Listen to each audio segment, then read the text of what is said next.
وقال عليه السلام: من أبطأ به عمله لم يسرع به نسبه. Imam Ali, as, in this wisdom draws our attention to the fact that a person can only reach the pinnacle of perfection through good deeds, regardless of their noble lineage. As the Holy Quran states, indeed, the most noble of you in the sight of Allah is the most righteous of you. 49:13.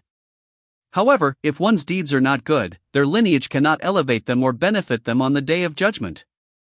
The Almighty Allah says, then when the trumpet is blown, there will be no kinship among them that day, nor will they ask about one another.